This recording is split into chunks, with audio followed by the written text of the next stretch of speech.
Hola a todos, hola a todas, bienvenidos una vez más a Historiador al Rescate.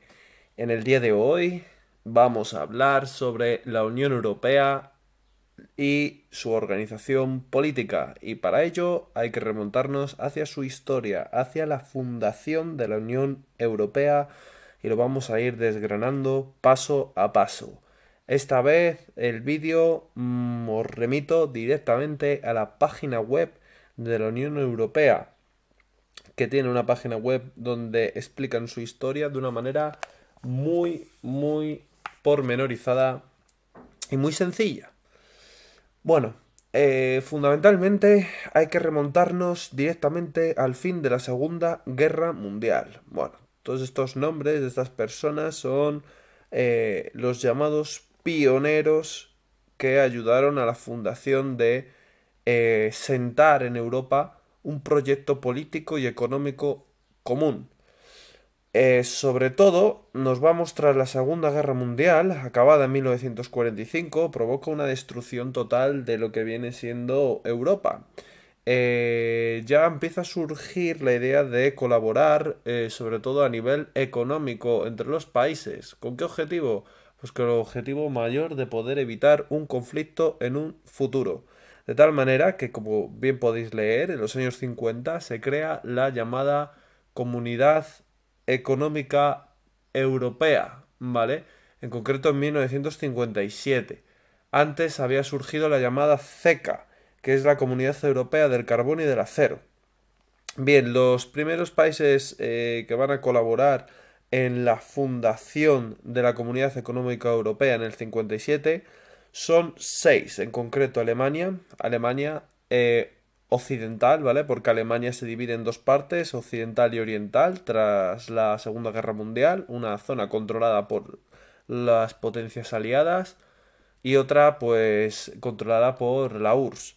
Luego tendríamos Bélgica, tendríamos Francia, tendríamos Italia, Luxemburgo y los Países Bajos. En Italia se va a invertir una enorme cantidad de dinero por parte de Estados Unidos con el famoso Plan Marshall para evitar que cayese en manos del comunismo. Bien, el objetivo es crear un mercado común. Por lo tanto, se da el primer paso, que es una unión, entre comillas, lo de unión, porque todavía había que poner ciertos matices, a nivel económico. La siguiente etapa de la década de los 60 al 69 correspondería con el baby boom, con el estallido, ¿vale? Hay un enorme crecimiento a nivel económico, lo cual va a favorecer que se vaya asentando esta idea de la Comunidad Económica Europea. Bien, vamos a seguir avanzando y nos vamos a la década de los 70 y del 79, donde empiezan a incorporarse nuevos países, como podéis leer, en el 73 Dinamarca, Irlanda y Reino Unido. Fijaos que, qué característico, porque tenemos que hace relativamente poco, unos meses atrás, se ha producido el Brexit, la salida del Reino Unido. Bien, con la caída de la dictadura portuguesa, Portugal va a empezar a acercarse a la Unión Europea lenta pero progresivamente. Y lo mismo va a pasar en España con la muerte del general Franco en 1975. Bien, vamos avanzando y en la década de los 80 tenemos que esa separación que había en Alemania se va al garete porque cae el muro de Berlín, y por lo tanto vamos a ver cómo empiezan a unirse. Se produce la unificación alemana. Esto va a afectar obviamente a la Unión Europea, puesto que van a empezar a entrar nuevos miembros y nuevos agentes en el panorama geoestratégico de Europa.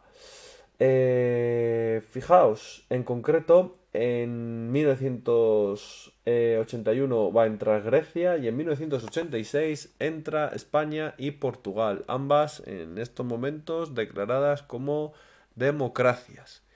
En 1992, en virtud del Tratado de Maastricht, la Comunidad Económica Europea cambia de nombre y pasa a llamarse Unión Europea. Algo que me imagino que ya os resulta más común. En el 95, países bien potentes como Finlandia, Suecia y Austria se unen y en el 2004 van a incorporarse 10 países más, en concreto Estonia, Letonia, Lituania, Polonia, República Checa, Eslovaquia, Hungría, Eslovenia, Malta y Chipre. Las últimas incorporaciones habría que irse al 2007, en concreto con Rumanía y con Bulgaria. Y por último, en el 2013, Croacia. Vale. Esto sería un poquito la revisión, ¿no? En general. Fijaos, bien común. La década del 2010 al 2019 es una década muy complicada. De hecho, en la propia página web de la Unión Europea la llaman la década delicada, perdonad. ¿Qué significa delicada? Pues bueno, pues en el 2008 sabéis que se produce una crisis bastante importante. Y desde el año 2008 en adelante ha empezado a cuestionarse el papel de la Unión Europea. Han surgido países, dentro de estos países han aparecido lo que viene siendo partidos con una ideología antieuropeísta, aprovechándose precisamente de que hoy más que nunca se ha destacado dos Europas, una Europa muy rica, ¿vale? Con un PIB por habitante de más de 35.000 euros, como sería el caso de Alemania, Bélgica, Austria, Países Bajos, Dinamarca, Suecia, Finlandia, entre otros. Y luego una Europa de otra revolución más baja, que sería sin duda alguna la Europa del Sur, ¿vale? Con un PIB entre 15.000 y 25.000 euros, como España, Portugal, Italia, Grecia, ¿vale? Y luego una Europa intermedia con Francia, contaría con unos 25.000 a 35.000 euros.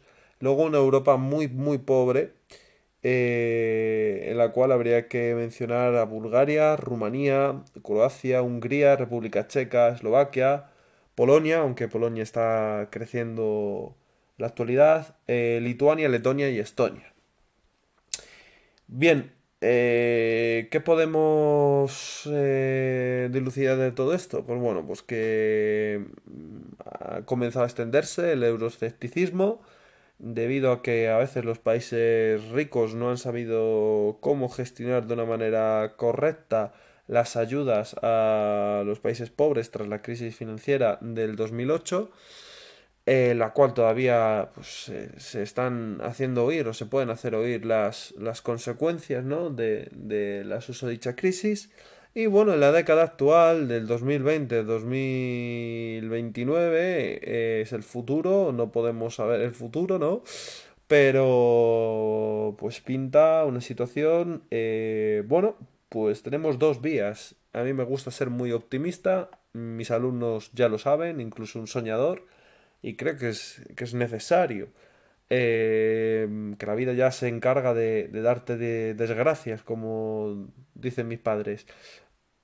Bueno, pues hay dos vías. Una vía, pues, que la Unión Europea se vaya al garete y acabe desapareciendo, lo cual sería una tragedia y ahora voy a explicar por qué. Y luego,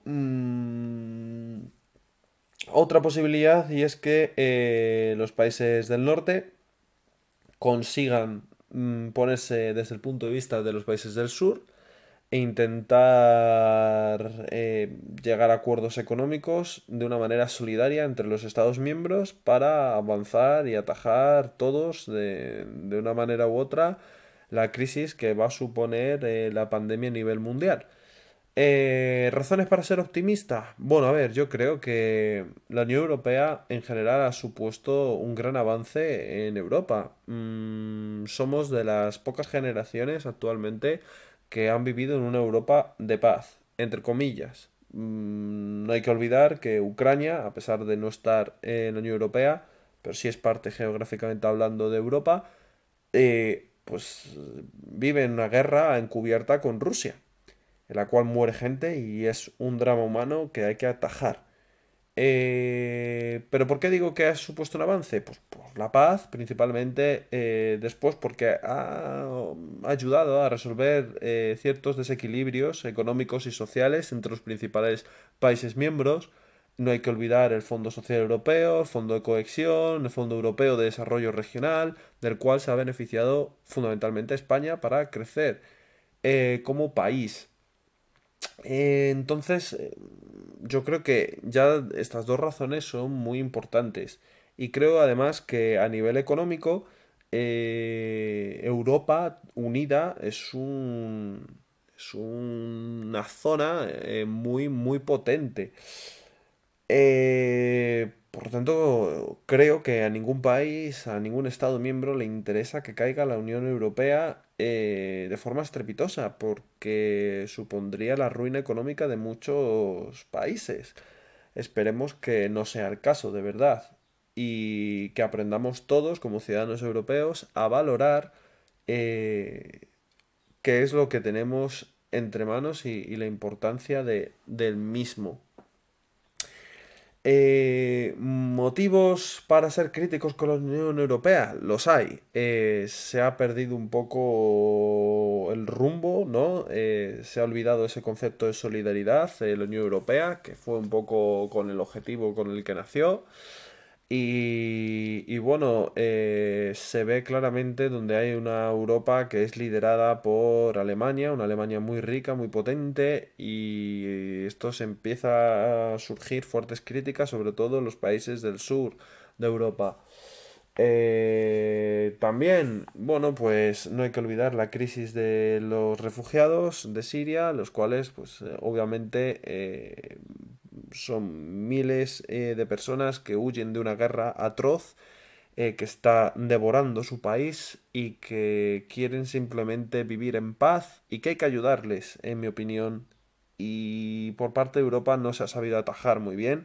Las decisiones que se han tomado no han sido las más correctas y han obligado a que países que no son miembros de la Unión Europea, como Turquía, a cambio de la promesa y de recibir dinero y la promesa de que entrarán en la Unión Europea y recibir grandes sumas de dinero por parte de Europa, han provocado que se mantenga estos refugiados dentro de Turquía.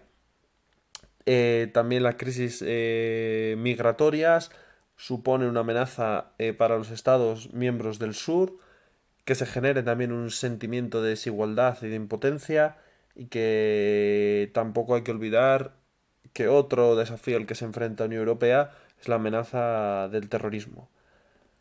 En la crisis del coronavirus hemos podido apreciar cómo Europa ha actuado a dos marchas, de una manera muy lenta y en principio no solidaria, pero bueno, esperemos que esta situación cambie. Y hay que tener para ello, pues, optimismo y ganas de cambio, por supuesto. Vale, los principales órganos de gobierno de la Unión Europea, pues tendríamos el Consejo de la Unión Europea, la Comisión Europea y el Parlamento Europeo. Muy rápidamente, el Consejo de la Unión Europea, conocido también como Consejo de Ministros, pues básicamente se encarga de aprobar las leyes, el presupuesto junto con el Parlamento y coordinar las políticas económicas y de seguridad. La Comisión Europea sería el gobierno de la propia Unión, está formado por el presidente, que es elegido por el Parlamento Europeo, y 28 comisarios. Y se encargaría de proponer nuevas leyes, aplicar las políticas comunes, gestionar el presupuesto y representar a la Unión Europea en el ámbito internacional. Y por último tendríamos el Parlamento Europeo, que es la Cámara de Representación Democrática de todos los ciudadanos de los Estados miembros de la Unión Europea, Cada 5 años los ciudadanos de estos Estados miembros tienen que votar para elegir a sus representantes y el Parlamento constituye el poder legislativo